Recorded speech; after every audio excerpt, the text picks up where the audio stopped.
এই জন্য আমরা সুন্নি যারা আছি রসুল করিমের আল্লাহর হাবিব সাল্লাল্লাহু আলাইহি ওয়াসাল্লামের শান ইজ্জত আজমতে ত্রুটি করলে আমরা তার কলার চাপ দিয়ে ধরি। কথা বলেন ঠিক কিনা?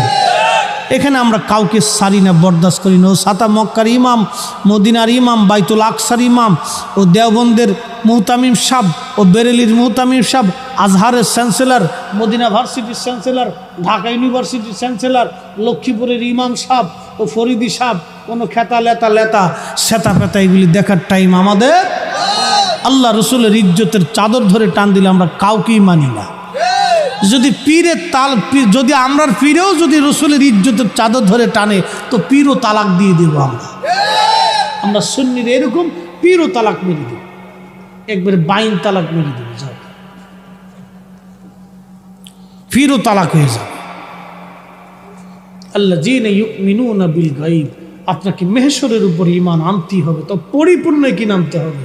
এক টানবেন আর এক টানবেন না। আপনি মুসলমানের বাচ্চা হয়ে মুসলমানের ঘরে জন্ম নিয়ে বলবেন না মেহশর তো হবে কঠিন বিপদ ওই দিন, আর আইসে ওয়াজ করবেন যে রসুল নিজের চিন্তায় পেরেশান থাকবে না, এটার উপর মেহশরের উপর ঈমান হয়েছে নাকি? আল্লাযীনা ইউমিনুনা বিল গায়ব, আপনার পরিপূর্ণ ঈমান আসে নাই। পরিপূর্ণ ঈমান আনতে হলে আল্লাহর উপরে যেভাবে আনবেন রসুল করিমের উপর সেইভাবে আপনাকে ঈমান আনতে হবে। কথা বলেন ঠিক কিনা? কালেমার পরে তাওহীদের উপরে যেভাবে ঈমান আনবেন রিসালাতের উপর সেভাবে ঈমান আনতে হবে। বলেন আমিন। একটু জবান খুলে দুরূদ শরীফ পড়ি। আল্লাহুম্মা সাল্লি আলা সাইয়্যিদিনা মাওলানা মুহাম্মাদ ওয়ালা আলি সাইয়্যিদিনা।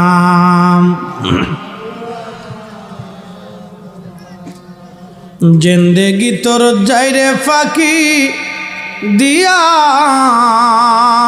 রে সোনার আদম, জিন্দেগি তোর যাই ফাঁকি দিয়া। ও আদম রে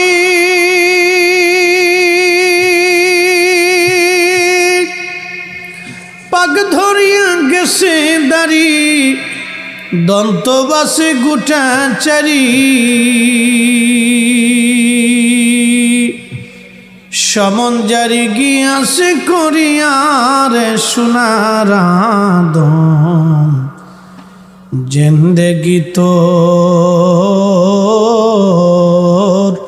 যা